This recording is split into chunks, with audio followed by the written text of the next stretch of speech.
Well, hello everyone, and welcome in. Welcome into our protest right down here in Washington, D.C. We have got a group of Jehovah's Witnesses out here protesting, as you can see. I'll kind of span around, give you an idea. Yeah, this is the Be Free 2023 Jehovah's Witness protests. We're down in front of the White House, hoping to get the attention. Hoping to get the attention of the, I don't know what the president, but at least the government, and let them know that it's really a shame what the Watchtower does to people. They're shunning practice. They're covering up child molesters. But we've got, well, I'd say we probably got about 1, 2, just standing around looking. We probably got about 50, maybe 50 protesters here. I hope there's going to be more coming in, and probably there will be. But generally, we do protest in front of a Watchtower facility. But right now, we're protesting in front of the White House, and hopefully to get the government's attention, which I think would really be good. So I'm glad you could be with us. We're on a number of platforms. We're on Facebook and a number of Facebook groups. We're on Twitter. We're glad we could do this. I'm glad I could come down from Boston.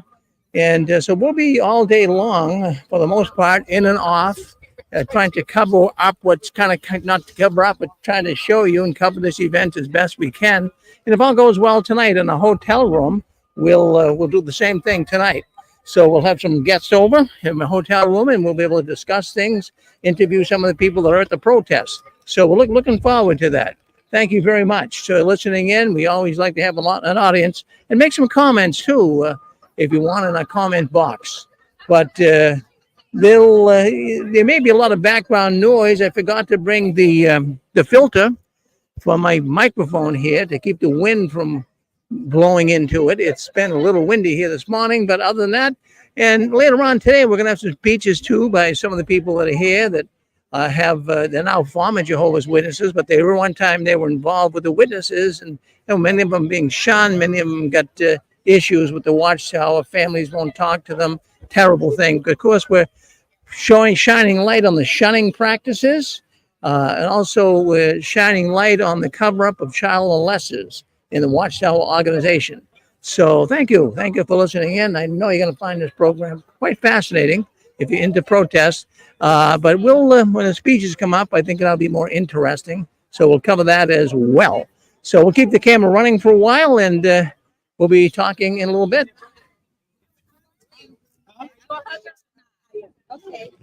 Okay. Yeah.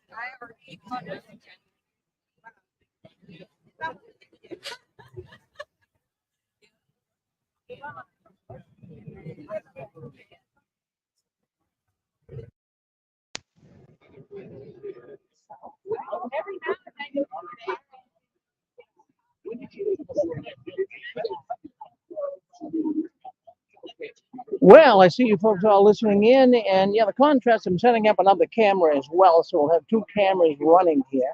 But the contrast is a little light. It's kind of a light day out here. The sun's out, so it's making it a little difficult. There's not too much I can do about that. But we'll see what happens. It's a beautiful day here in D.C. I'd say it's about 50 degrees. It's a nice little breeze, a real fall day. We got some beautiful trees around here starting to turn colors. So it's all good. It's wonderful to be out here with all of our ex-Jehovah's Witness friends, and I believe that it's all going to do good to be here. I think we're getting attention. Let's put it that way. When you get attention, things happen. And maybe some government official, we got some signs here, we want the FBI to investigate the Watchtower for what they do to people and how they cover up child molesters, how they shun and destroy families. They should be investigated. They really should be investigated. But yeah, attended many protests. I've been doing it. In fact, I was one of the first protesters to come out and protest against the Watchtower, years ago, 20 years ago, 18, 20 years ago. And done it in front of Kingdom Halls, done it in front of conventions. But I've done it in front of New York World Headquarters, Jehovah's Witnesses up in Warwick, New York, back in 2017. We had 53 people attend that protest. And anyways, this is down in front of the White House. I don't know if it's reaching any Jehovah's Witnesses. I don't think they come down to Washington to visit the political scene. But the amazing thing about it all is it's getting attention. People are waking up. They're beginning to understand what's going on behind the curtains of the Watchtower. And they realize that people are beginning to realize there's something wrong with that organization. Just like the Catholic Church had their problem, going back 10, 12 years ago. The Jehovah's Witnesses now are faced with the same thing. There's so many people that are involved with child sex abuse in the Watchtower and covering up.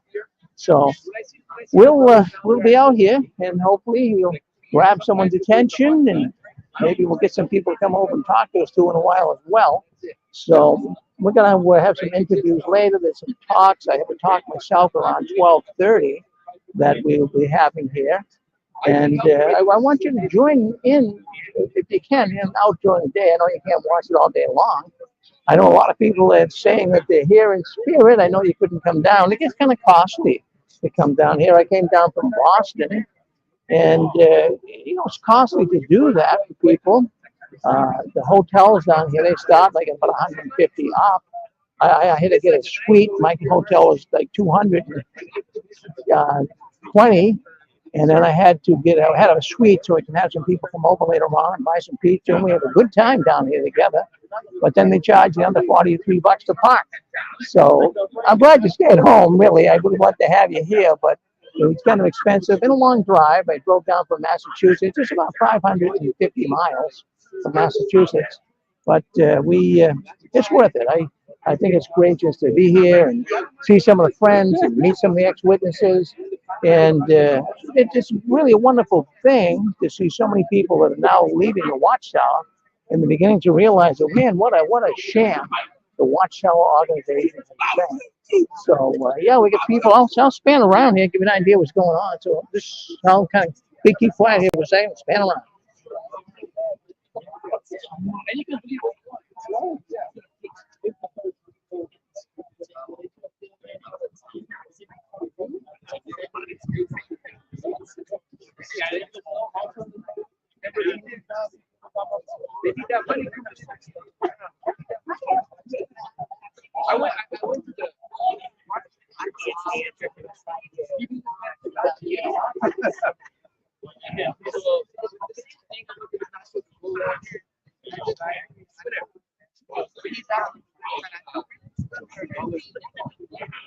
Well, there's the White House right in front of us. This is a place called Lafayette Park. And protesting has been going on here for years. They allow people to come in and protest. A number of political protests have happened right here in front of the White House. But also some of the more famous protests, one in particular had to do, I believe it was back in the 1920s, when women couldn't vote. And the women came down here and protested in front of the White House, right where we are today. And consequently, what happened is they now allowed women to vote. So protesting does make a difference. And hopefully, maybe someone hears from the government about the Jehovah's Witnesses. I mean, if you do nothing, what happens when you do nothing? Nothing. So I know a lot of people online, they're probably saying, Rick, why do you guys protest? It's just a whole waste of time. But I wouldn't say that. I wouldn't say that. The more people that you can get protesting, the better it is, because it draws awareness. And even in front of conventions, people say, Rick, don't waste your time. It's just feeding into the persecution complex of the witnesses. But people can say that, but I really don't. I don't agree with it. I believe that it wakes people up. People get an opportunity. They get an opportunity to see right in front of them what the Watchtower is hiding behind. And many people have seen our protest signs at conventions, and they left the Watchtower. So it does work. But even if it doesn't work with all the witnesses, it works with the general public, right? people can see that the Jehovah's Witnesses are a bad organization. That's the word that we want to spread. We want people to realize how heinous and evil the Watchtower is, and of course, by doing that, it's going to stop people from coming in. So that's the way that I look at it. So I'll leave the camera here and span around from time to time so you can see what's happening.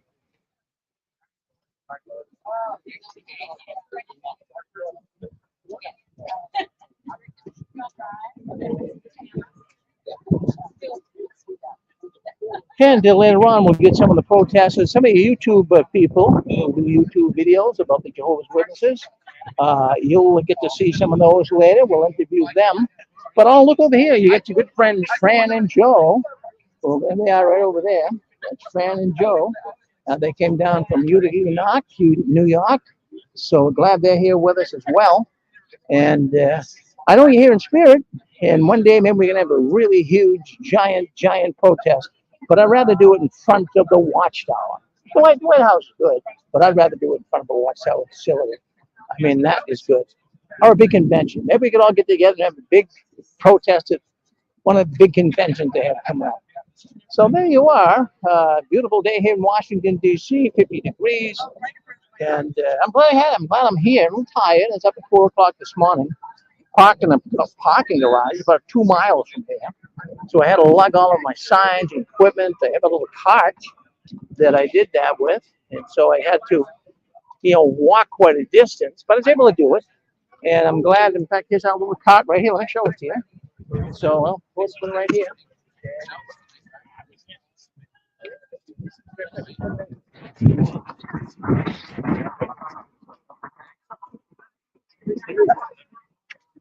So I have to lug all of that with me. So I have to lug it down from Boston and put it in the van, drive down here. So it's work, but it's worth it. It's worth it.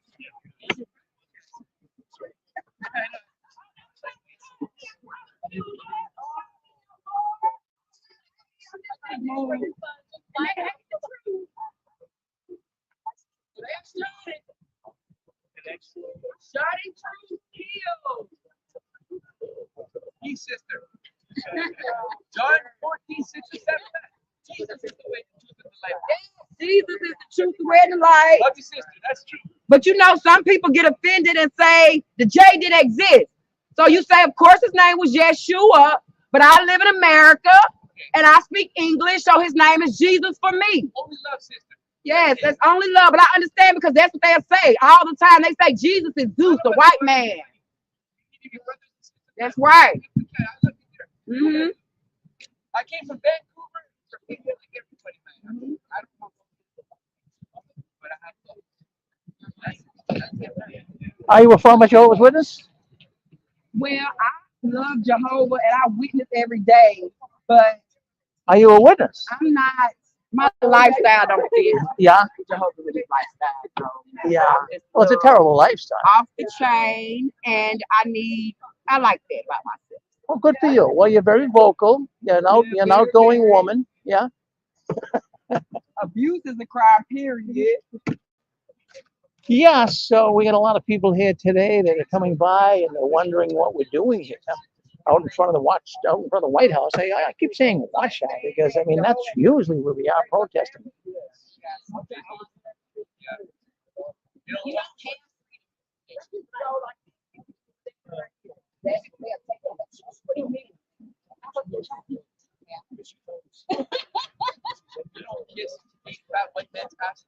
You want me to take this to the side for you? Oh, no, that's good. I got to hear. I'm kind of spanning around and talking to you. You want to say hello to the folks? Oh, sure. Oh, hold on. Yeah, come over here. Come close to the microphone. Okay. And, let me get you on camera here 1 second. So tell the people who you are. Hi, I'm Kirby Scruples. I'm here for the Be Free 2023 protest.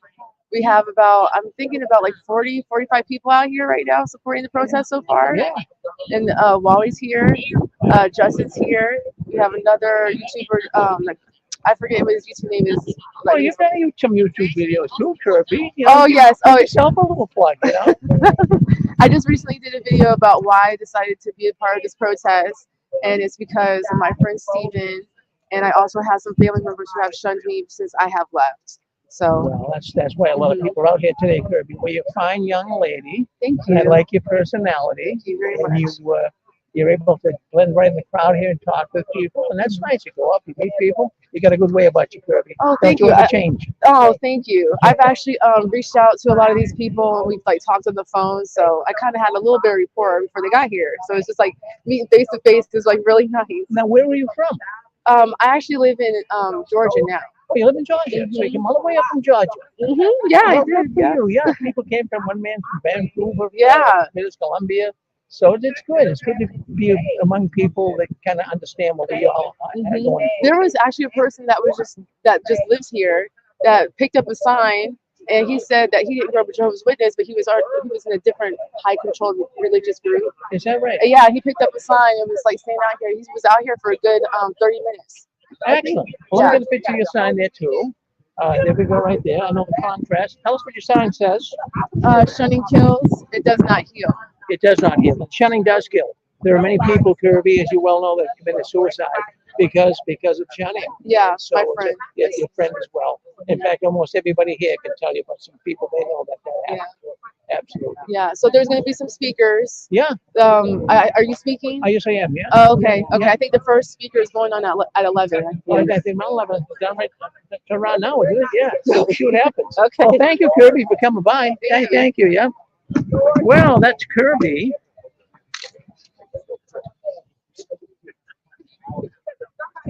Stand around here a little bit. You might recognize some of the people here. Well, we'll get more in depth here in a while, and so you'll be able to. I'm going to interview some of the people so that you'll get to know who they are.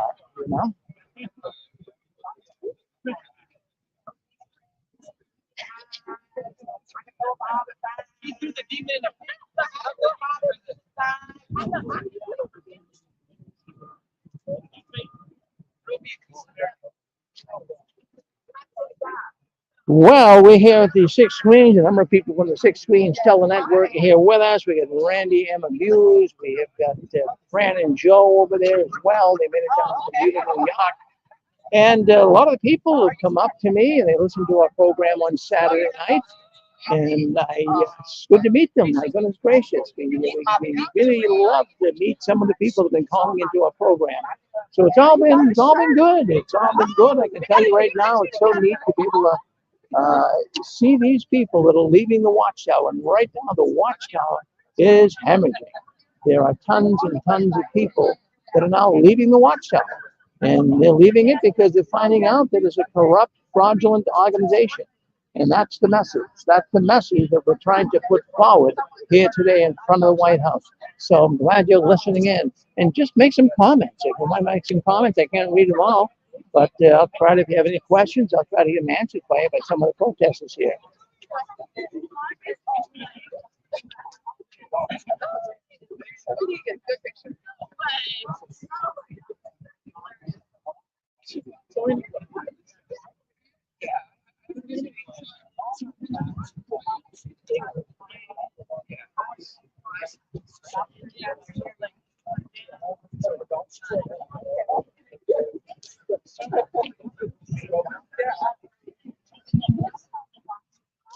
I'm gonna take this off. Let's walk around. Let's just go ahead and start this thing off, because we're already 30 minutes late. Sorry about that.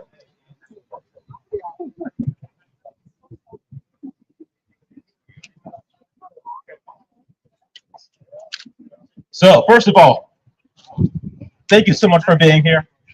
This is really, really important. This is historic. We have never done something like this before. Do you see where we're at right now? In front of the White House. We got to remain united. This is what happens when we work together. So let me stick to my notes here. Welcome everybody who's in person. Welcome everybody who's online. We're still early, so there'll be more and more people as time goes on. Again, this is a peaceful demonstration. The goal is spreading awareness to the general public, to the media, to the government. They need to know about this stuff. We are not here to spread hate. This is a dignified and respectful protest. So some of you may have seen what happened in India, the attack on the convention. Yeah, we don't do that. We are not about that at all. At all, at all. This group here, we're here for unity and peace for everybody. We condemn violence. If you came here to start trouble, you're in the wrong place. And on that note, if you see anybody trying to start trouble, you see all these Secret Service people around here, if you see anybody, grab one of them, it's going to be a bad day for them. That's not what we're here for. Cool. Now, if you need to use the restroom, the closest one is in the White House Visitor Center. So if you gotta go, you know. Now, we applied when we applied for the protest permits. We only applied for demonstration purposes. So if you see anybody trying to sell something, we cannot do that. That requires a vendor's permit. So again, if you see something going on that's not how things are supposed to be, grab one of us, grab one of the Secret Service guards, and then we can get things handled. Now, why are we here? You probably heard me say all this before if you watch my videos. Two main reasons. We're here, number one, for shunning. Groups like the Jehovah's Witnesses and other high control religious groups and non-religious groups practice shunning as a way to blackmail people into staying in their organization. Many of you here are witnesses, so you know when you leave that organization, they hold your family hostage. Let's just speak English here. They will hold your family hostage. The only way to get access to them again is to return back to the religion. That is not freedom of religion. We're here in the United States. We're supposed to have that freedom, that right. They have taken away that right by blackmailing people out of it. The other reason we're here, part of the reason that I woke up actually, is because these same organizations, Jehovah's Witnesses and many other high control religious groups, they hide known pedophiles. When a child is abused in that way, they do an investigation within the organization. They do not report them to the police. In some cases, the case is not even taken seriously. You know about the two-witness rule, which means if you're a child in these organizations and you're hurt in that way, you have no voice. In 2023, seriously? So we're here for that, and we're here because those people are not reported to the authorities.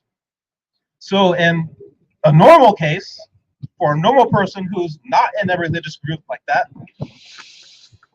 when they commit that type of crime, they have to go to jail. When they get out of jail, they have to report themselves as a sex offender. When they do that, that blocks them from working as a teacher, working in a daycare. There's all these blocks put up to make sure that it's harder for that person to hurt another child in that way. But in groups like the Witnesses and other high control religious groups, they do not report them to the police, which means that person does not have to register as a sex offender, which means they can continue working as a teacher, working in a daycare. They can continue having access to your children. Not okay. We have to stop this. We have to get mandatory reporting required in all 50 states, period.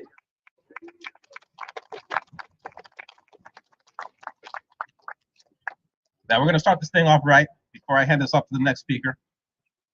I want to do a moment of silence here, a full minute, not just 10 seconds, a full minute. Let's show some real respect for everybody who lost their lives due to shunning. We know that shunning has caused suicides. For everybody who has lost their lives due to the blood policy.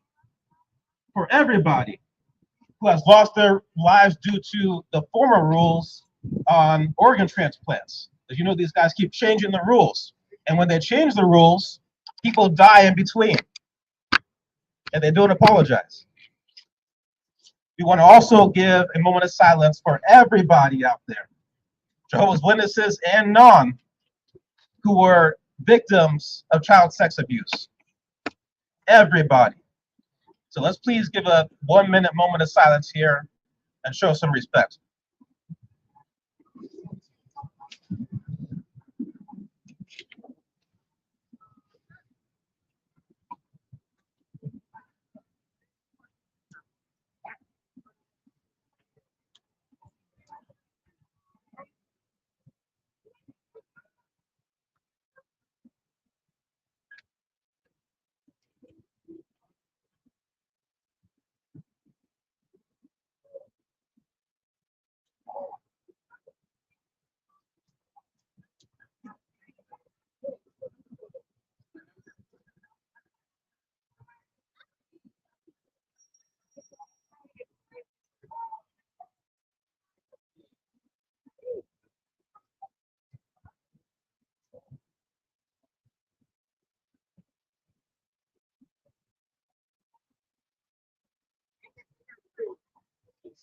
Thank you so much.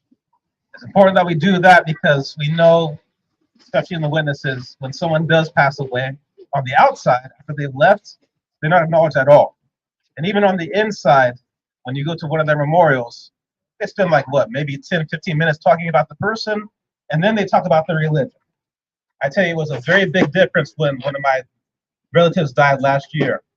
When I went to her memorial, the full hour, they talked about everything that she did in her life, all her accomplishments, a true celebration of life. So in that moment of silence, I think we celebrated their lives just a little bit. So now I want to invite up my first speaker, Will.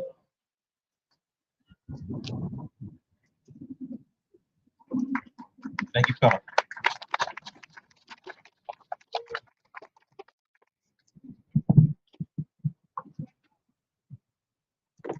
It's been a few years since I adjusted a mic.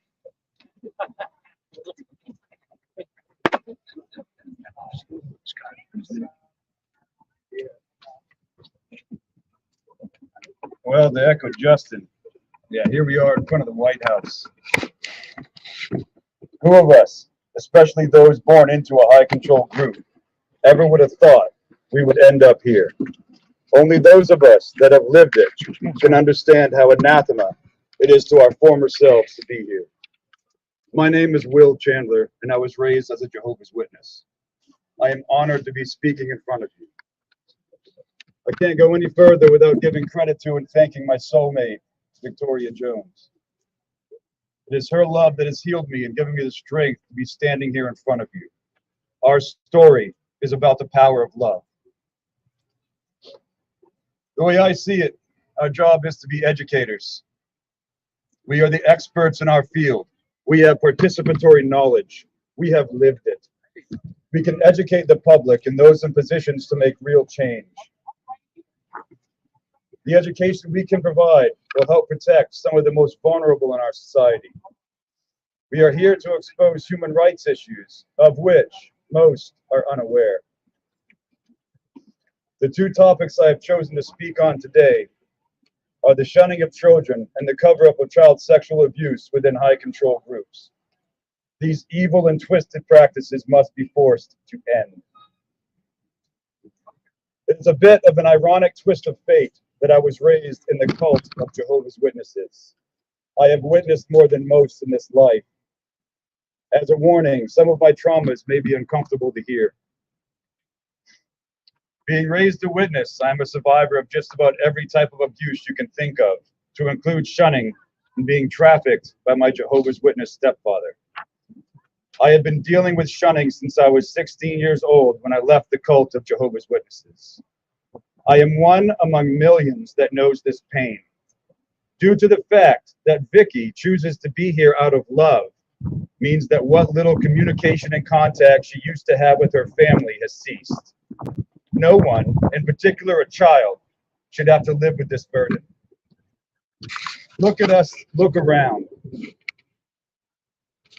Some of us here dare not show their faces. And why is that?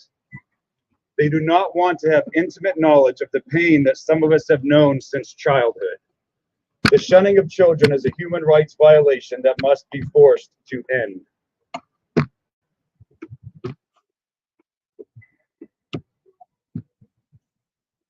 Now we come to the subject of child sexual abuse. This is not an easy one. I don't want to be standing here. I don't want to talk about this subject. I don't want to give voice to what has to be said. None of us do. But if not me, if not us, then who? I spent a decade being raped and beaten as a child.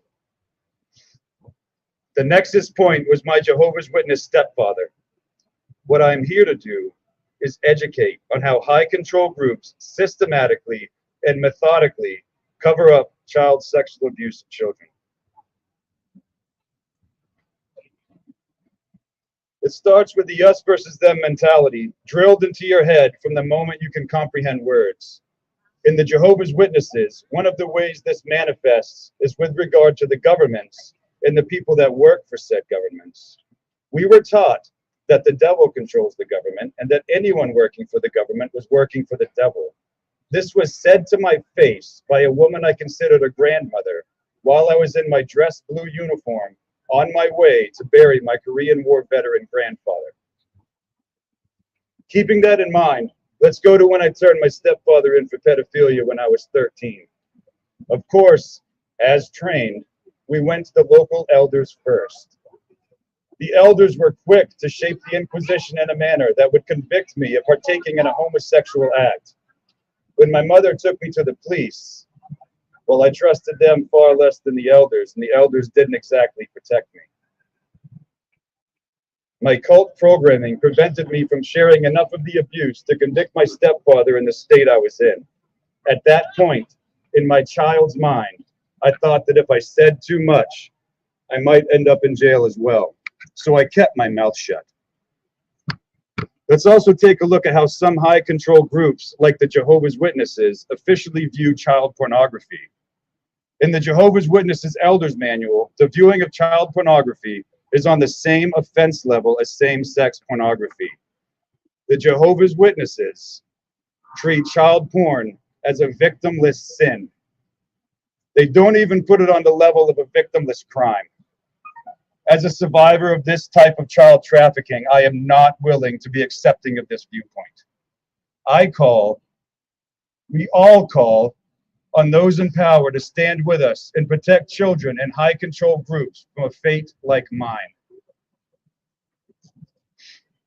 I want to wrap up by talking for a minute about the insular nature of high control groups, in particular the struggles of those with the strength to leave, the struggles of perception in what to us is an alien environment. Now, I've been out of the cult for a few years by this point. Man, I just didn't quite fit in and didn't quite understand the world around me. I was also still so insanely naive from being raised in a high control group, but I was navigating the world passively enough.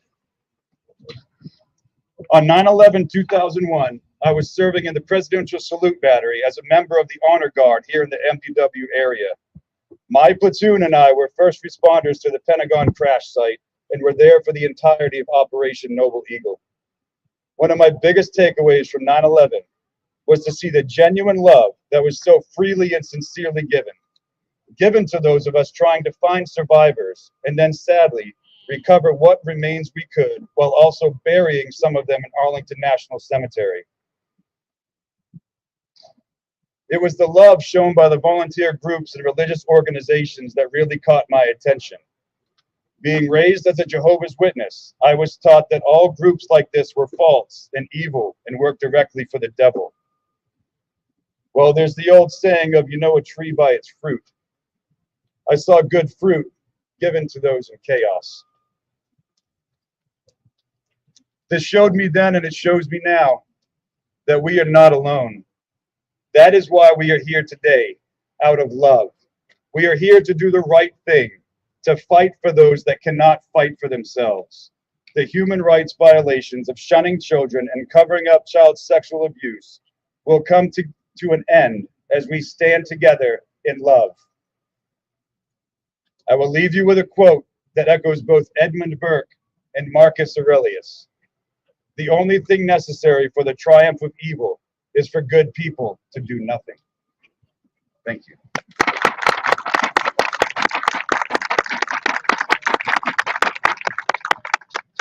Awesome. Thank you so much. So before I invite up the next speaker, let's just make our message here known. You know, protests are about chanting, so let's just chant what's right behind me. All religions must respect human rights. Please repeat. All religions must respect human rights. All religions must respect human rights. All religions must respect human rights. All right. Let's have the next speaker, Brandy.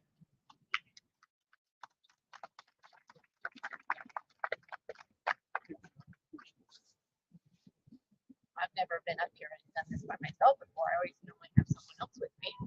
And hopefully I don't get a W for today. We gather today. Yeah, I can just do this.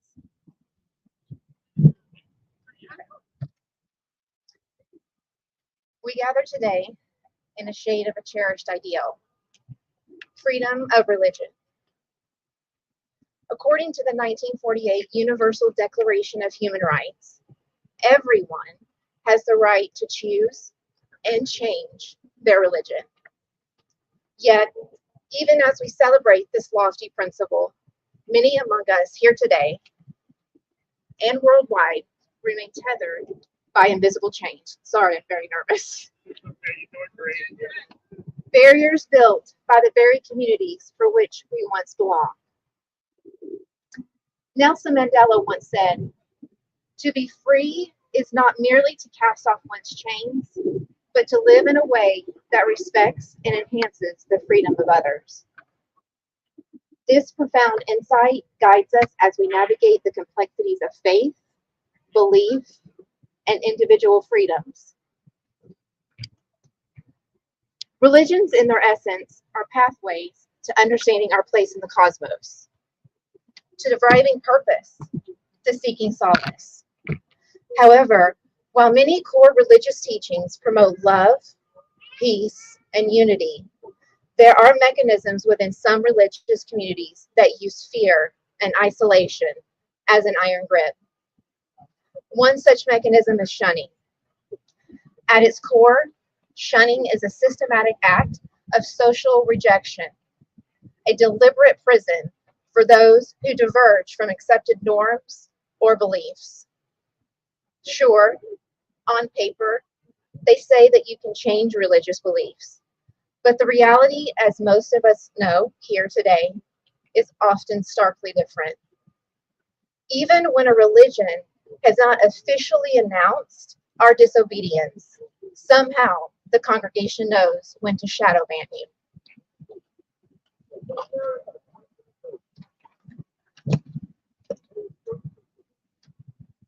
The pain of shunning is profound. Imagine for a moment being treated as invisible by those you love, simply because you chose to listen to your conscience. Imagine the solitude of knowing that asking questions can cost you your community. For many of us here, leaving our faith or even expressing doubts result in being isolated from our families, friends, and communities, being treated as though we have become non-persons. This psychological and emotional severance can lead to mental health challenges, including severe depression, anxiety, and tragically, in some cases, even suicide. This is not freedom. It is a prison of conformity, where walls are constructed not of bricks, but of silence. John F. Kennedy once remarked, "The rights of every man are diminished when the rights of one man are threatened." The question then arises, how do we move forward? Enforcing freedom of religion means actively promoting a culture of acceptance, understanding, and dialogue. It means challenging harmful practices, even if they are cloaked in religious traditions.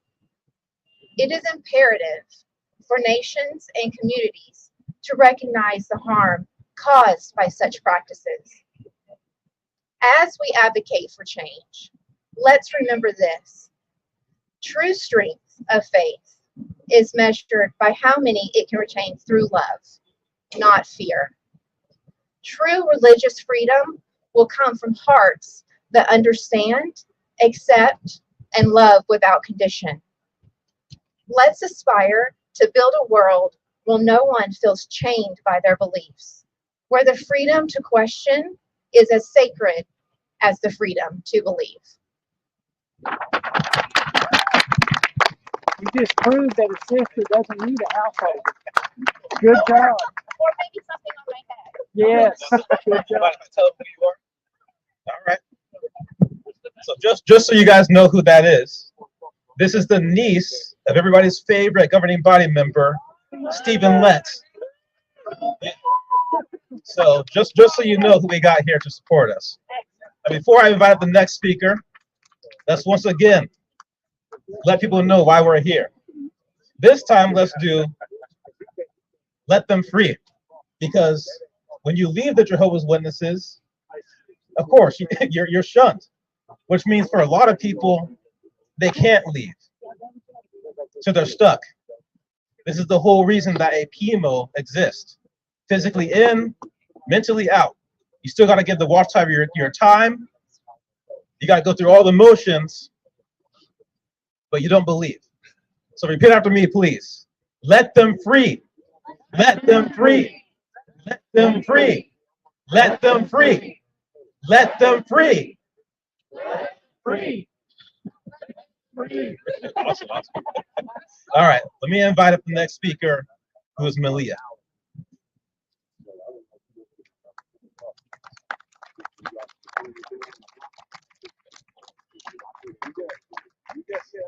Hello, everyone. Thank you so much for coming and being here. My name is Malia Thompson, and I was one of Jehovah's Witnesses for almost 40 years. As a child, I was molested by brothers in the congregation. It started when I was only 11 years old, and I immediately told my parents. My parents said to go to the elders immediately. I didn't know going to the police was an option.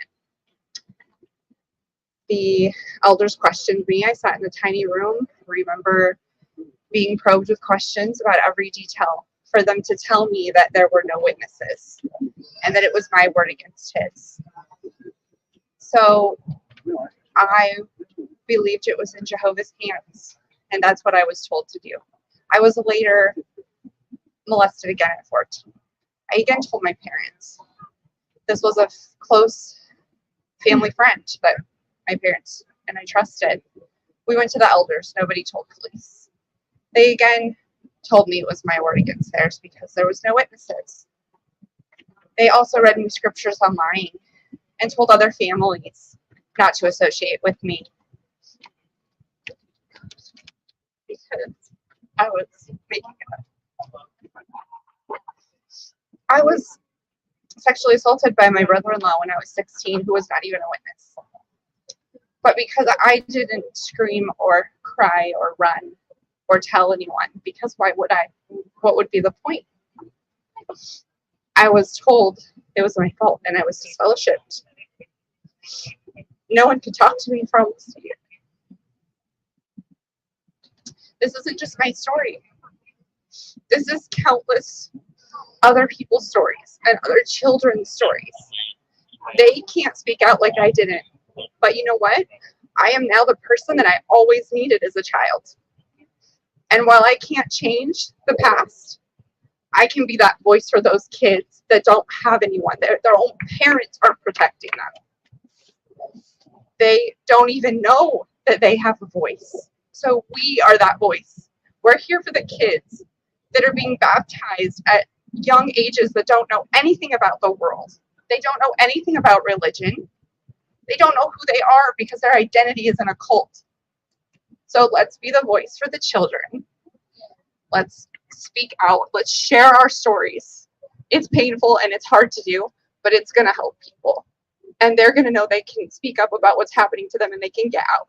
So let's protect the children. Protect the children. Protect The children.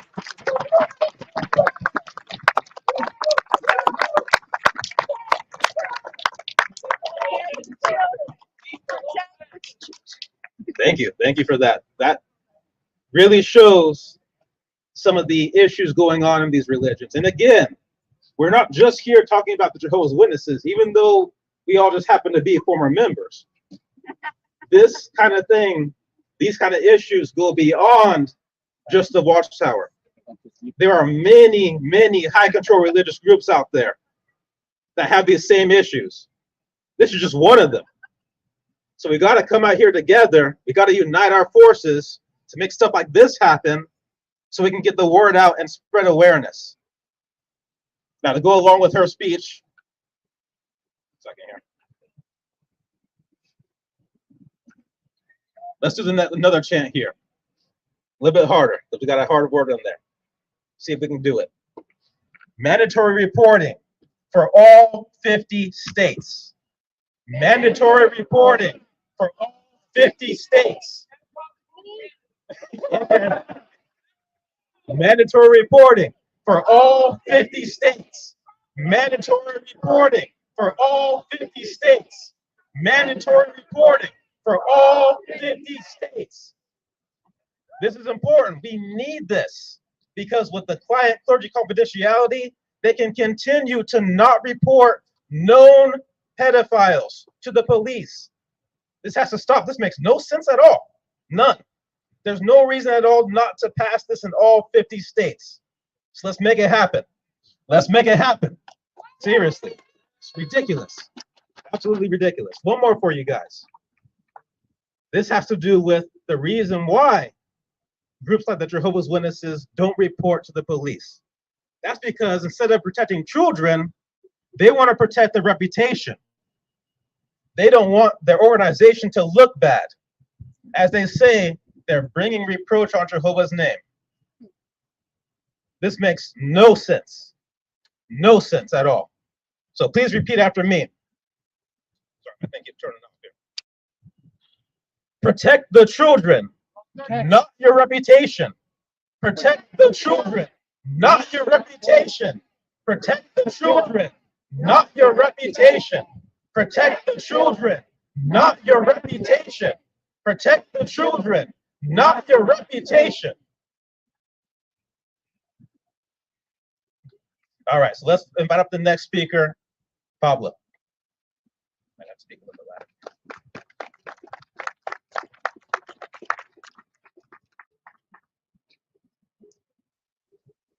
In around 2003, one of my cousins came back from work, got into his room, and found out his roommate sexually abusing his 5-year-old daughter. This abuser is cousin of both of us. So my cousins are Jehovah's Witnesses. And rather than getting the government authorities involved, they reported this to the local elders. The elders disfellowshipped my cousin, who was the perpetrator, but never reported the incident to the police. The abuser moved back to Mexico, where no one knew what he had done.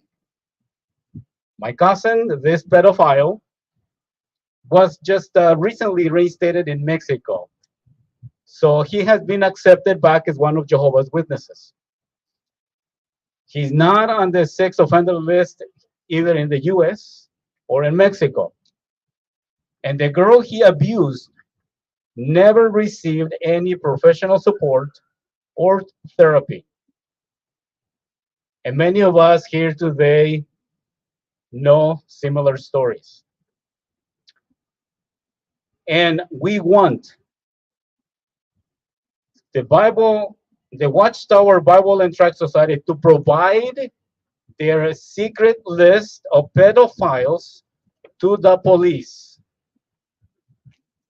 And another subject I want to talk about is the high control that exists in religions, and that is mandated shunning. Many of us are here because we are being shunned by family members. I have recently become a victim of shunning myself, so I know how painful it is. But before I personally experienced shunning, I did it to my sister. In 2004, my younger sister Angelica was disfellowshipped by elders in her local Jehovah's Witnesses congregation.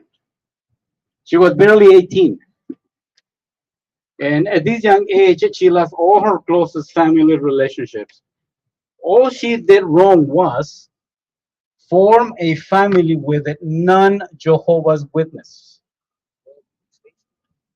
However, as one of Jehovah's Witnesses, I knew I must follow the rules imposed by the leaders of the religion called the governing body. And I shun any member who is expelled. I was told that this was necessary in order to pressure my sister to return to the religion.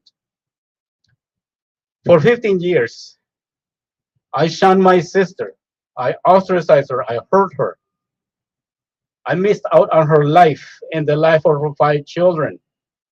I did this because I believed that my religious leaders then were truly what they claimed to be, God's direct channel for salvation.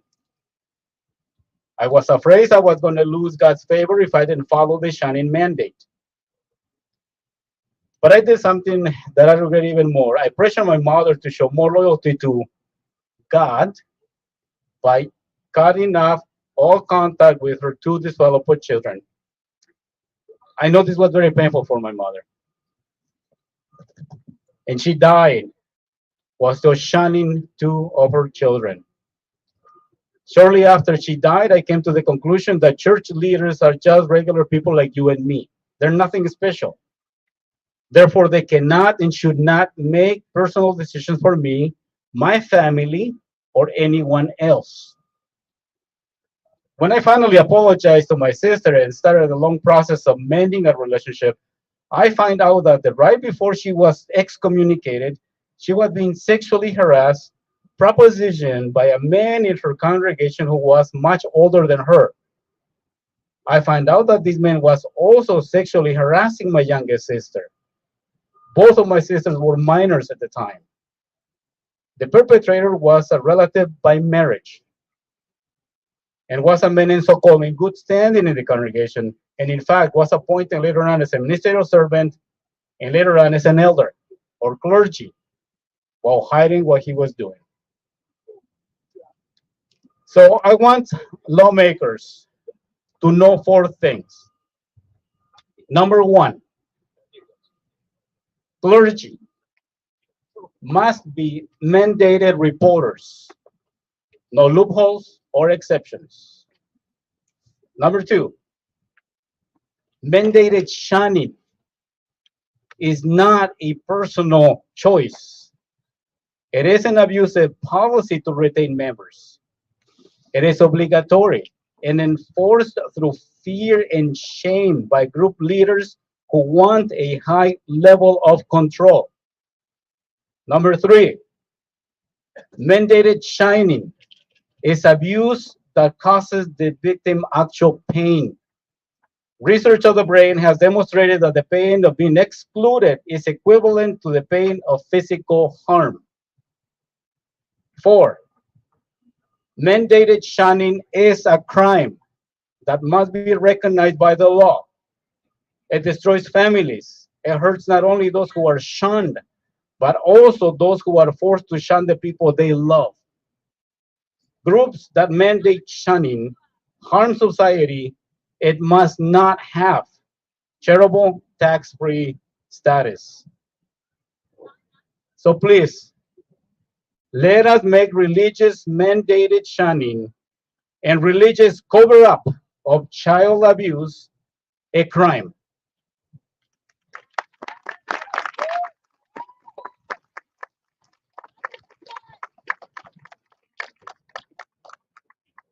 los que hablan español. En el 2003, mi primo regresó a su casa de trabajo y encontró a su compañero de cuarto abusando sexualmente de su hija de 5 años. El abusador es mi primo. Siendo que somos primos, son testigos de Jehová ellos, este abuso nunca fue reportado a la policía. Solo fue informado a los ancianos de la congregación local. Mi primo, el pedófilo, regresó a México, donde nadie sabe lo que él hizo, y fue reaceptado a la religión en México. Su delito nunca fue registrado ni en los Estados Unidos ni en México, y la niña, mi sobrina, que fue abusada, nunca recibió apoyo o terapia profesional. Muchos de nosotros presentes tenemos conocimiento de historias similares y queremos exigir que la religión de los testigos de Jehová entregue a las autoridades la lista de los pedófilos que mantienen en secreto. Además de este problema, existe el otro de marginar y excluir. Muchos de nosotros aquí presentes somos víctimas de esta marginación. En el 2004 yo marginé a mi hermana. Fue expulsada porque ella se casó con un no testigo de Jehová. Ella perdió mucha familia, relación familiar, y mi experiencia con ella también fue perdida. Tuve que marginarla porque creía que los líderes de esa religión de verdad son puestos por Dios para salvar a la humanidad, supuestamente. Y también empujé a mi madre a que dejara de hablar a sus 2 hijos, sus 2 queridos hijos. Finalmente desperté, me di cuenta que estos señores no son nada especial, son simplemente seres humanos como nosotros. Después de enmendar mi relación con mi hermana, me di cuenta que ella también fue acosada sexualmente cuando era menor, junto con la más menor de mis hermanas. La religión de los testigos de Jehová, como muchas otras, protege a los criminales y manipula a sus miembros para que se lastimen entre sí. A los legisladores quiero que conozcan 4 cosas. Se debe obligar a los clérigos a que reporten abuso sexual de menores sin excepciones ni excusas. 2. El mandato de marginar es una póliza abusiva para mantener a miembros. Es obligada y impuesta a través de miedo y vergüenza por líderes religiosos con el objetivo de controlar a sus miembros. 3. El mandato de marginar causa dolor físico a la víctima, lo cual ha sido demostrado por los estudios cerebrales. 4. El mandato de marginar es un acto criminal que la ley del país debe reconocer. Grupos que lo aplican no deben ser gozados de ayuda caritativa ni excepción de impuestos.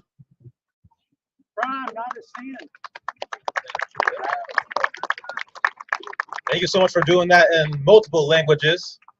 That is very, very, very important because, as we know, these organizations are worldwide. So we have to deliver these messages where everybody can hear it. Oh yeah. Sorry. Thank you, Wally. Hey, for 1 second here, let me just say, shout out to Wally, JW Thoughts.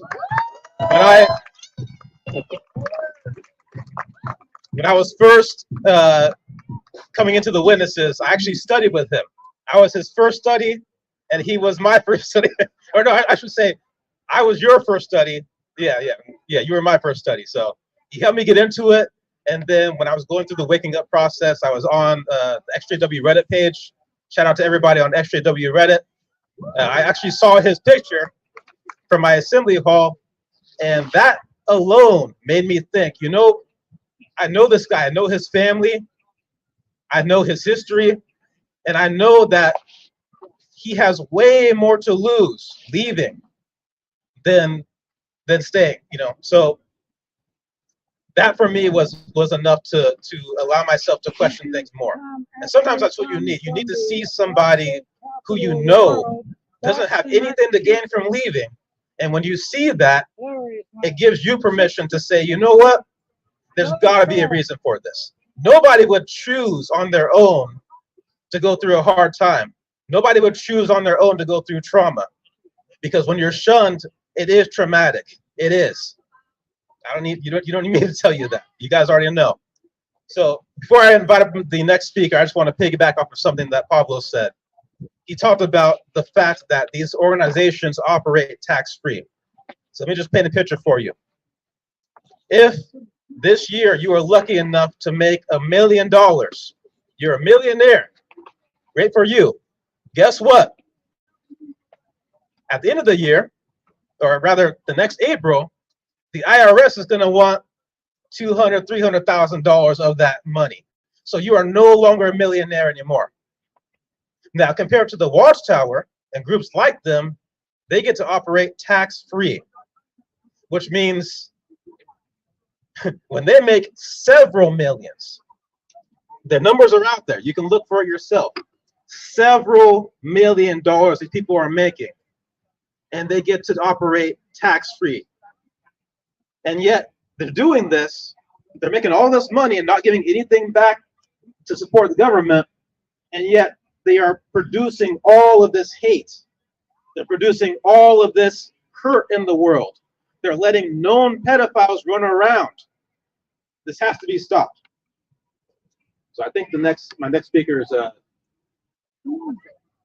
needs a second here. So let me go into mine real quick, and then we'll let him up. So,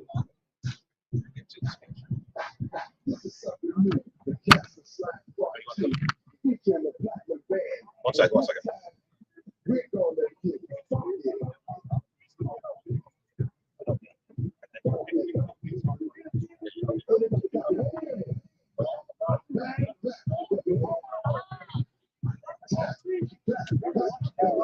Well, we have a number of people here. We got about 225 online.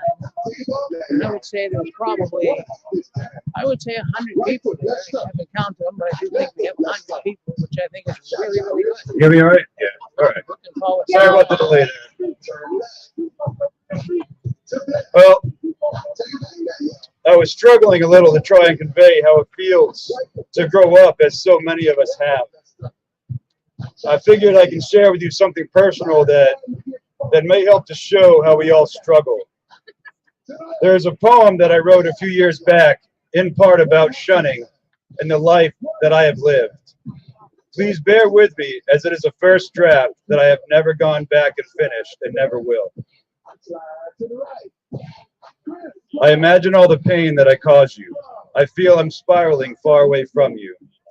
It's like I'm drowning. All I want to do is touch you, let you know the truth of just what I feel for you. All I ever do is fail to show you I love you. I don't know how to reach me or you. All I am is pain from the top to the age of 2. I dreamt about you all my life, you know. Everything I was seems lost to me and you. How do I get back to you knowing that I love you? I need help.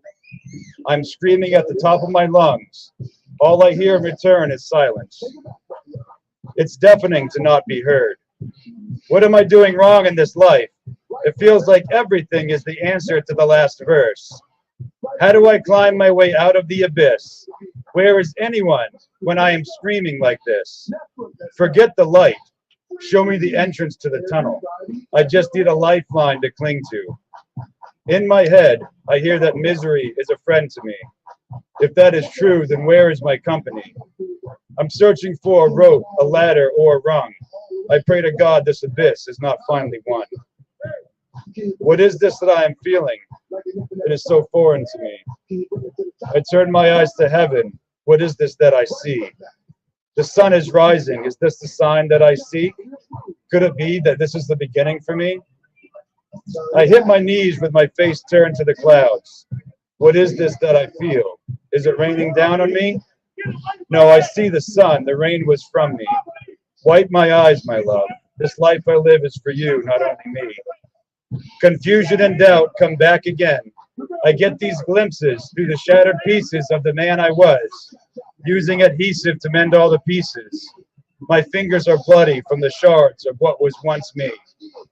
Why can't I find another to walk beside what was, what is, and what will be? That's about as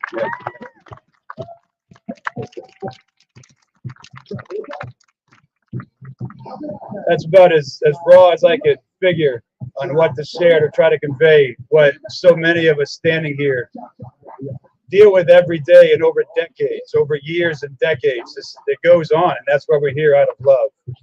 So thank you.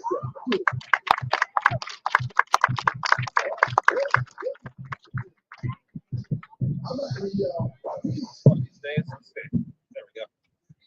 Thank you so much for that, really. And sorry for the distractions. Somebody's trying to hustle us, so that's just how it is when you're in public. Okay, so now it's my turn for my speech. Now, in the year 1947, in the January 8th Awake magazine, the Jehovah's Witnesses criticized the Catholic Church for their use of excommunication. A mere 5 years later, 5 years, that's it, they adopted their own policy, disfellowshipping. And this policy, as you guys know, has wreaked havoc on the lives of countless worldwide. Perhaps even this day, this is a weekday, Tuesday, so perhaps even this day, somewhere on earth, at someone's midweek meeting, during the announcements, an elder will get on stage and announce somebody's name, and after saying their name, they will say those 7 words. Those 7 words is no longer one of Jehovah's Witnesses. And when those 7 words are spoken, they will have turned a living, full-grown human being into a mere shadow. Following those words, friends, families, the entire support network are held hostage. The Jehovah's Witnesses mandate their followers to shun all who are disfellowshipped.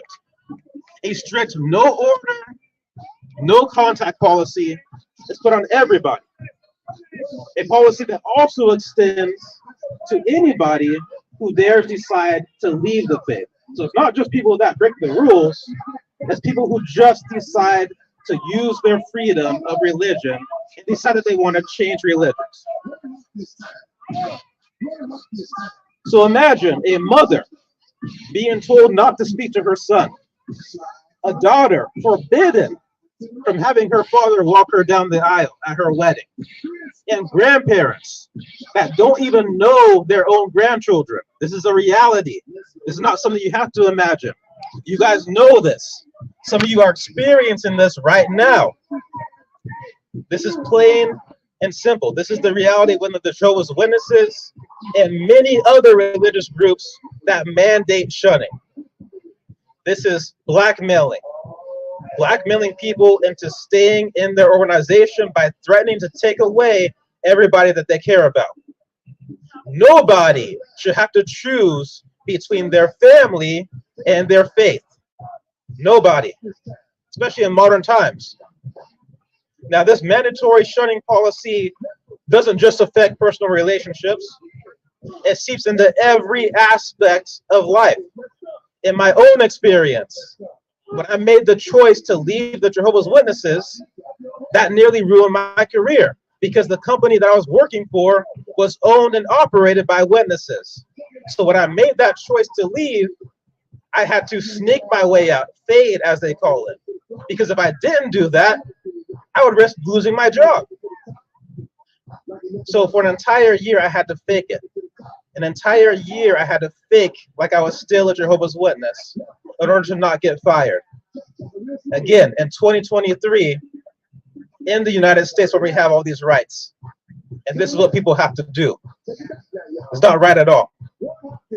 This policy has broken up families, led to countless suicides, and pushed people into homelessness, all because they just want to change their beliefs. Now, furthermore, The shunning also affects those who have experienced abuse. Victims of abusive marriages are trapped because they cannot seek divorce without the risk of being disfellowshipped and therefore shunned. And then there's the victims of child sex abuse.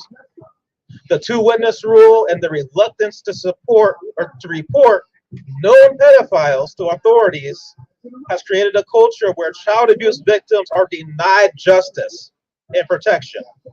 And when these children decide that they would like to seek justice, when these children grow up and the organization that they trusted to protect them failed, they have to fear being disfellowshipped if they press charges. So can you imagine that? You go through the trauma of being abused as a child, and when you want to seek justice, you have to worry that your religion is going to mandate your entire family shuns you. This is the reality for people out there. Nobody should have to choose between seeking safety and their beliefs. Nobody should have to choose between seeking justice and their beliefs. But this is what these organizations are asking people to do. The mandatory shunning rule also impacts politics. Jehovah's Witnesses are stripped of their right to vote. They're stripped of their right to run for office if they want to. And to openly support a political candidate, 9 times out of 10 is going to end up in the elders' room. And you keep doing it, you're disfellowshipped, therefore shunned. So right here in the United States, 2023, almost 2024, tomorrow's November. We got 1 more month and we're in 2024. This is modern times we're talking about here. Modern times. You would think I was talking about the 1920s. And yet here in modern times where we have fought so much for human rights, people are being blackmailed out of those rights. They have lost their right to vote. They have lost their right to leave an abusive relationship. They have lost their right to seek justice. They have lost their right to change their religion, because exercising those rights means they risk losing everybody that they care about. Their entire community, their families, their friends, their jobs, in some cases, even their home. If you're renting from a Jehovah's Witness and you get disfellowshipped, do you really think that person's going to let you keep renting from them? I've heard many stories where someone gets disfellowshipped and they are asked to move out immediately. So this is not an exaggeration. At its core, the shunning policy is a cruel and psychologically dangerous mechanism used by religions like the Jehovah's Witnesses to blackmail people out of their basic human rights. So we must fight for those who cannot fight for themselves. And we must ensure that human rights are preserved in every corner of our society. So please, once again, repeat, all religions must respect human rights. All religions must respect human rights. All religions must respect human rights. All religions must respect human rights. All religions must respect human rights. Keep going. Must respect human rights. All religions must respect human rights. All religions must respect human rights. So with that, I want to invite up the next speaker, who is Rick. Are you ready? Might know this guy.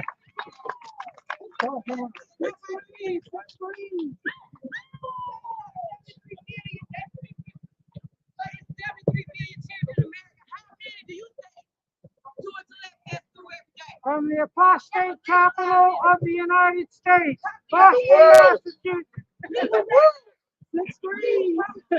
The chief apostate.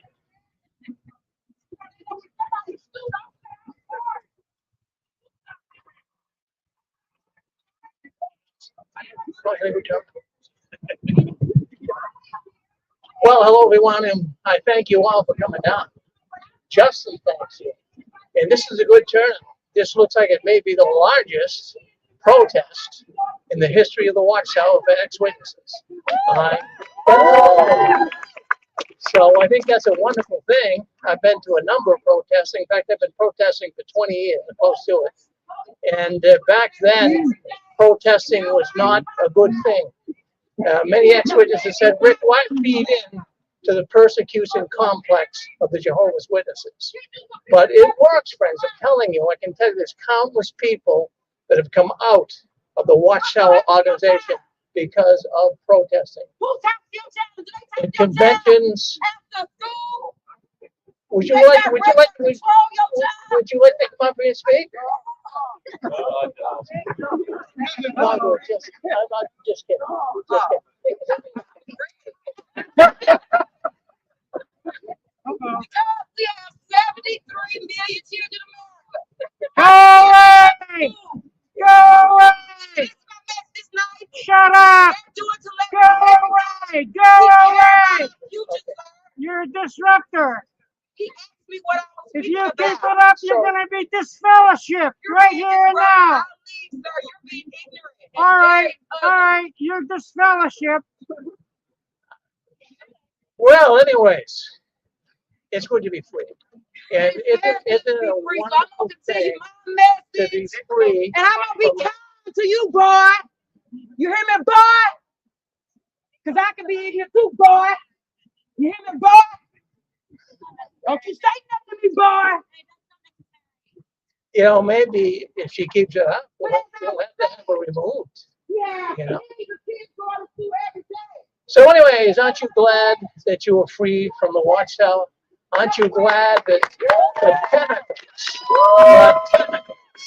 of the Watchtower are no longer wrapped around you? And I think it's a wonderful thing to be able to be free. I was the third generation Jehovah's Witness. I was into the organization for 50 years of my life. And I have to tell you, really, as you fellows all know as well, it really puts a lot of control on you. There's absolutely no doubt about it. Now, many of my relatives, when I left the Watchtower, like your relatives, had nothing to do with me. I've had 50 relatives, nieces, nephews, daughters, grandchildren that had nothing to do with me because I wanted to leave the Watchtower and I wanted to speak out against it. And no doubt the practice of the Watchtower caused a lot of people to have a lot of problems. I do a radio program every Saturday night. I've been doing it for 18 years. I've never missed a Saturday night.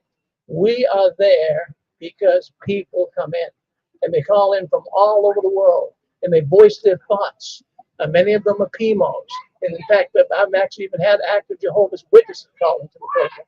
Many people's lives have been saved because of it. We're doing a live stream here right now.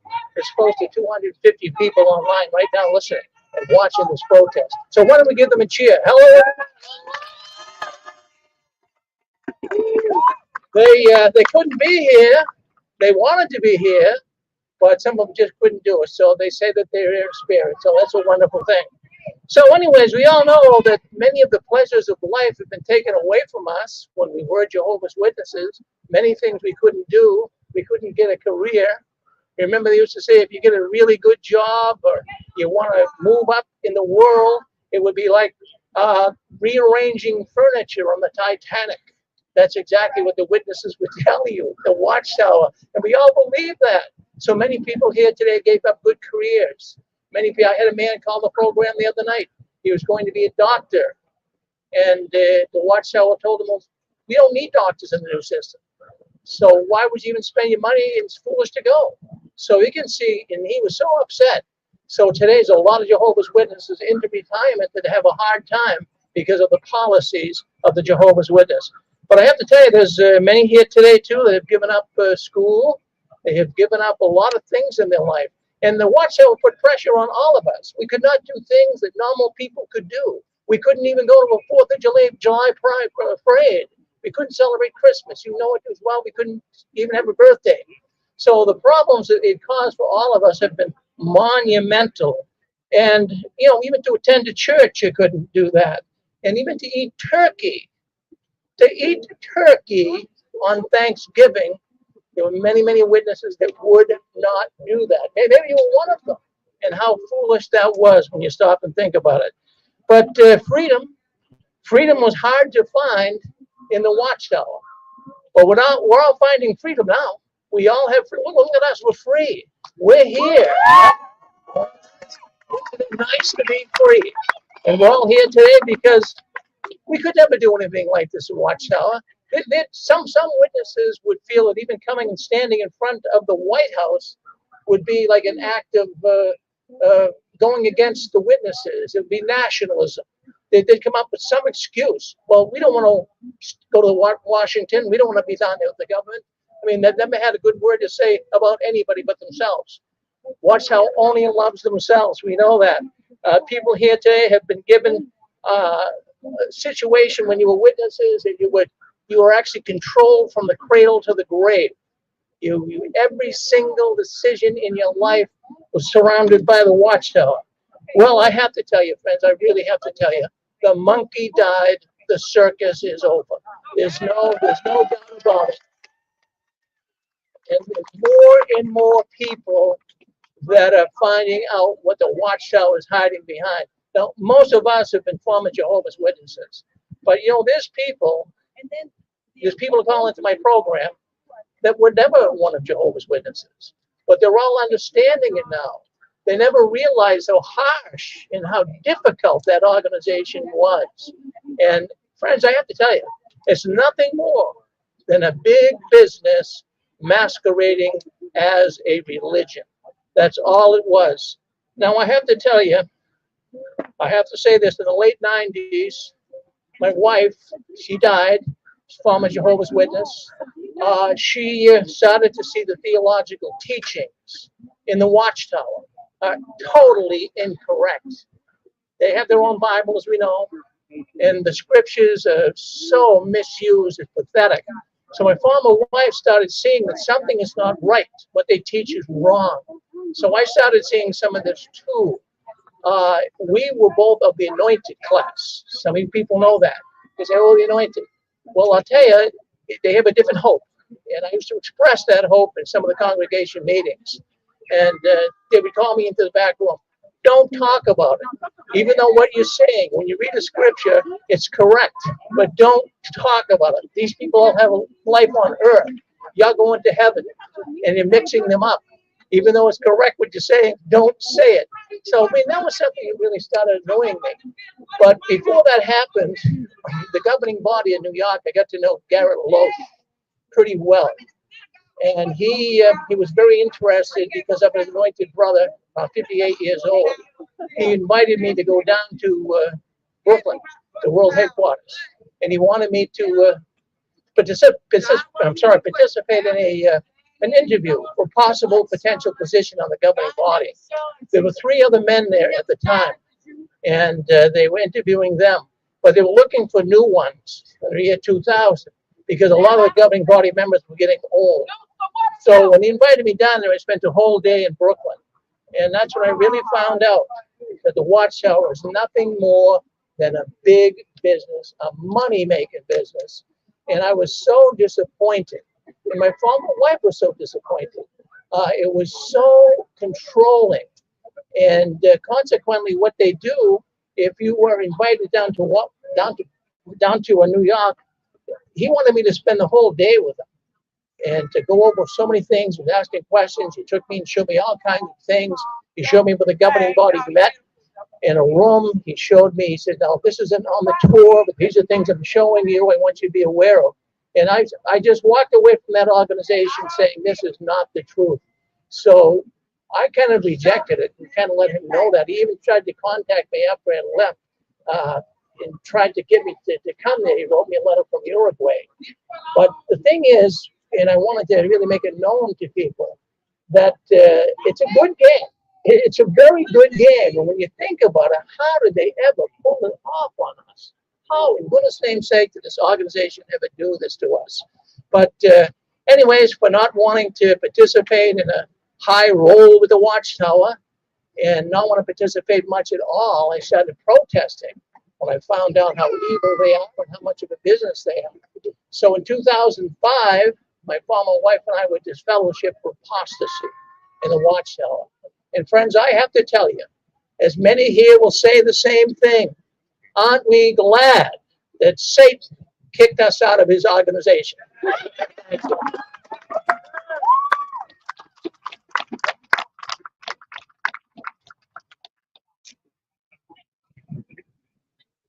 Thank you for that. I'm definitely glad to be out. No matter what force it was that got me out, I'm glad to be out. Let's see, is Ivy here? Okay, you'll be next. So before she comes up, I just want to reiterate why we're here. We are here, number one, because of shunning. When you look around at these signs, be free, silent no more. My brother's suicide due to shunning. I mean, Watchtower organization breaks up families. This is true stuff. Shunning destroys families and individuals. Shunning destroys families. Jehovah's Witnesses break up families. Watchtower all of these signs are speaking very clear, very true messages. And then you have the CSA issue. Children are dying. Jehovah's Witnesses forbid blood transfusions. I mean, love never shuns. You guys got the message here, for real. So we have to be out here speaking about this stuff, because when these witnesses come knocking on your door, and other religions too, it's not just the witnesses, again, when they come knocking on your door, this is the kind of stuff they don't talk to you about. They want to give you the fairy tales. They want to give you, the candy and ice cream. They don't want to give you the real truth. They don't want to give you what happens when you decide to leave. They don't want to give you what happens when there's a known pedophile in their midst. And they definitely don't want to give you what happens to people who leave and whose family have shunned them, and they try to deal with it. But when you have all of your loved ones shun you like that, not many people can deal with that. And so not only have they lost their family and their friends, those people end up losing their life. Suicide is a major issue in these organizations that practice shunning. Very, very major issue. So we got to talk about this stuff. People have to know about this stuff. The blood issue. There are children dying for not getting a blood transfusion. You have fathers who get to come home from the hospital alone after losing their wife and their newborn due to not having blood. Again, this is not an exaggeration. These are realities. You don't believe it? Look it up. It's on Google. Look it up. Do your own research, something that people are not allowed to do as witnesses. Do your own research. So with that, I want to invite up Ivy, our next speaker.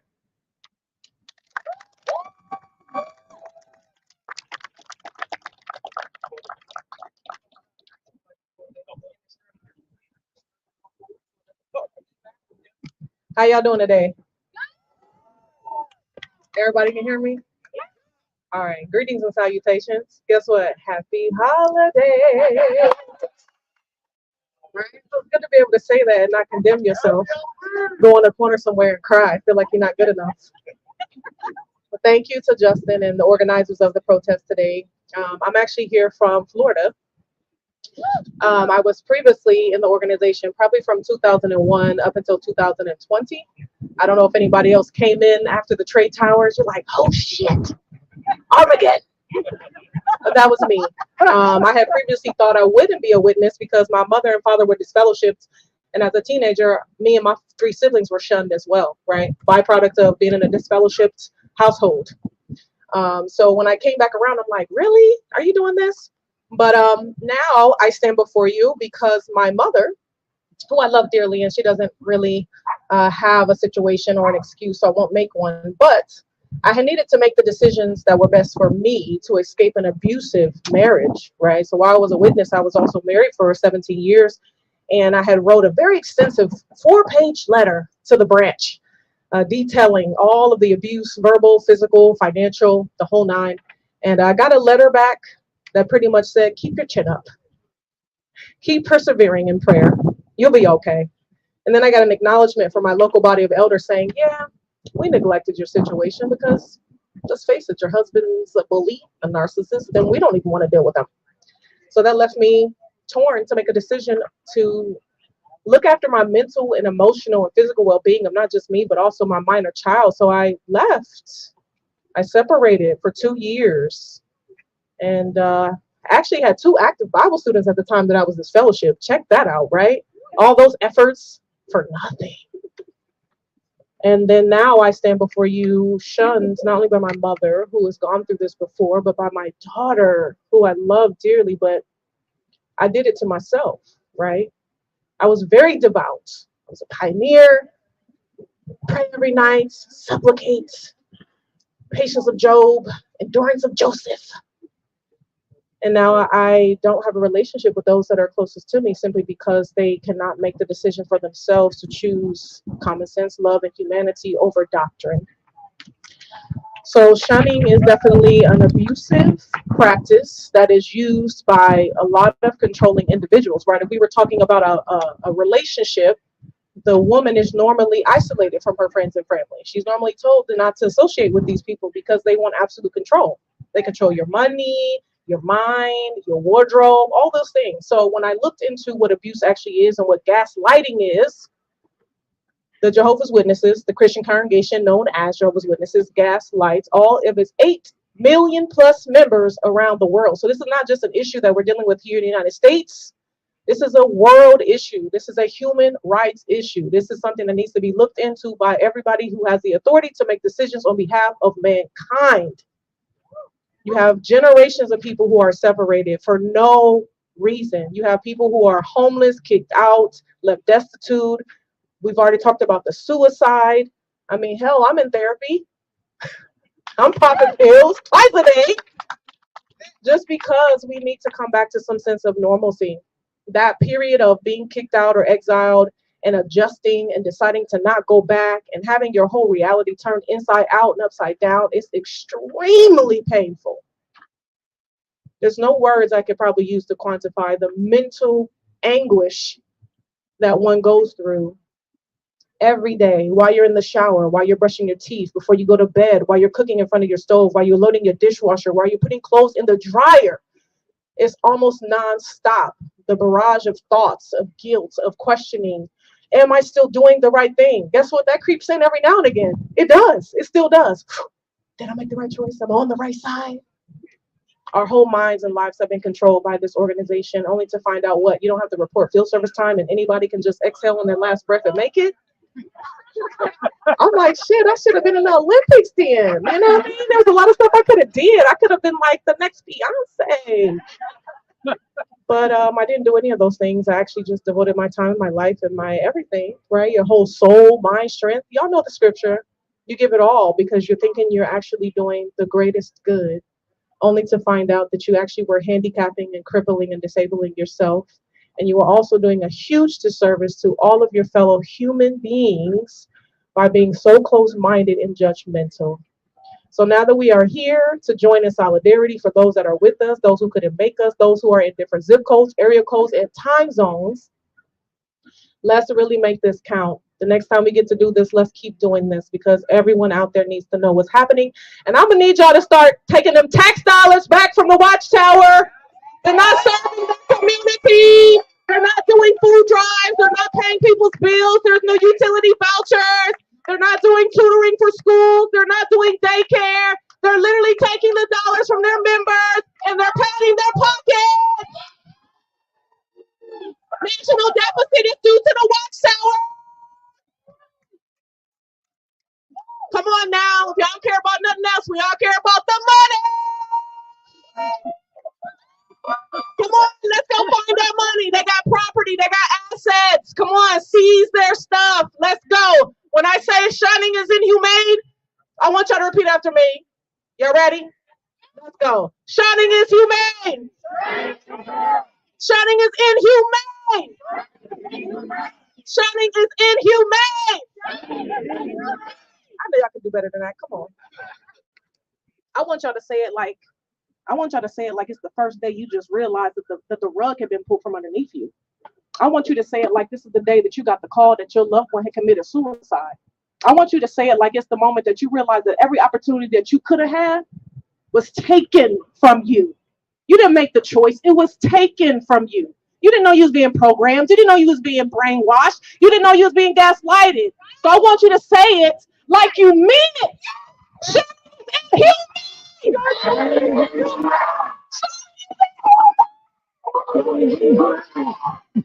y'all get in your feelings, okay? That's how we ignite change. No standing around on the sideline. Get involved. Get into it. From the bottom of your feet to the crown of your head. Come on, shouting is in here. Thank you.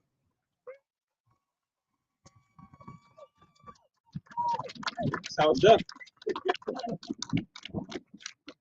Is Felice here? Awesome. Okay. You'll be next. So before, yeah, you can make your way up here though. Might as well. So before she comes up, I just want to say, truly, thank you all for being here. Really, I know I said at the beginning, but it's got to be said again. Thank you so much for being here. I know some of you had to make a long drive. Some of you, like me, had to make a long flight. I mean, seriously, some of you are local, but you could have been anywhere, but you're here. Those of you watching online, same thing. You guys could be doing anything. There's so much on YouTube right now, so much stuff that you could also be watching, but you're here with us. So thank you so much. Truly, thank you so much.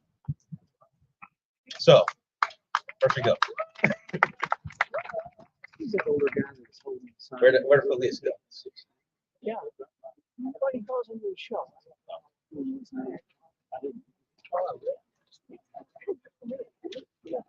Okay, so our next speaker is Felice.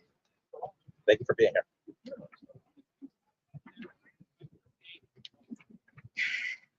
Hi, everyone. I wrote down my thoughts because I didn't want to miss anything, so bear with me. All right. Hello. My name is Felice, also known as Totally Awake, as I have named my YouTube channel, where I do my activism. Thank you. Against Watchtower. I am a born-in third-generation ex-Jehovah's Witness, baptized at 15. I had a huge awakening from the indoctrination of Watchtower when I experienced a placenta abruption and my daughter needed several blood transfusions at birth to survive. She was not breathing, without a heartbeat, and she didn't have any blood in her little body. Could you imagine letting yourself, a loved one, or your child die refusing life-saving blood?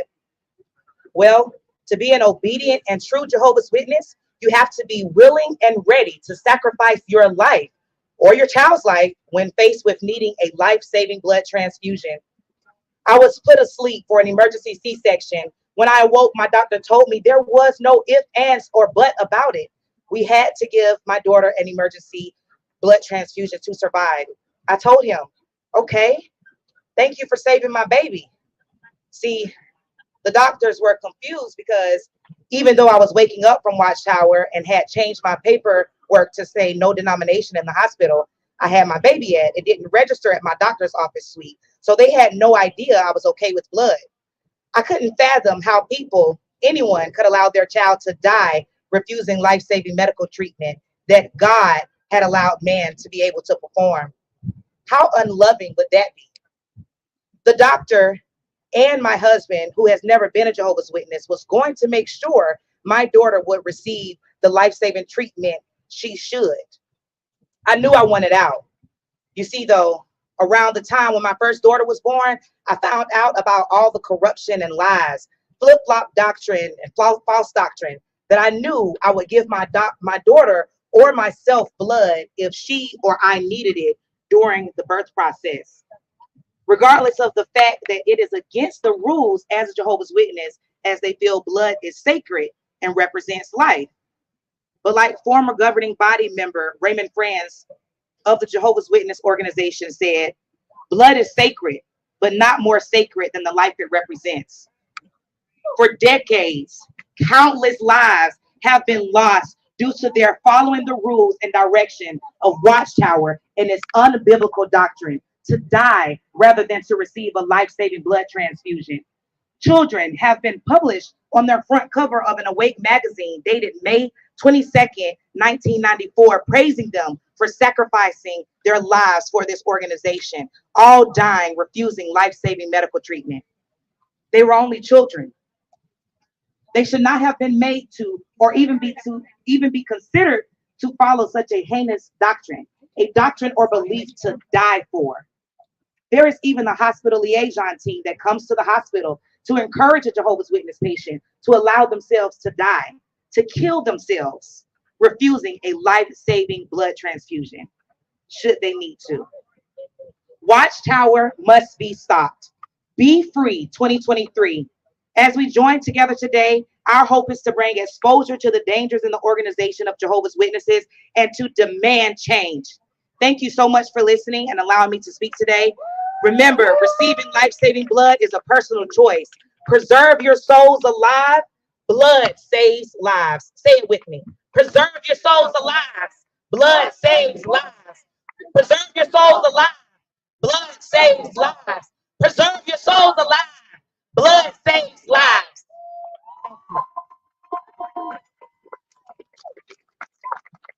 Thank you so much for that. That is a major, major issue. A lot of lives have been lost due to that. Now, I didn't have my Wi-Fi ready, so I was going to give you guys a whole timeline of all the changes. But it's out there if you need to see it. But I'll just talk about it anyways a little bit. Once upon a time, did you know the Watchtower actually accepted blood transfusions? Then they changed it.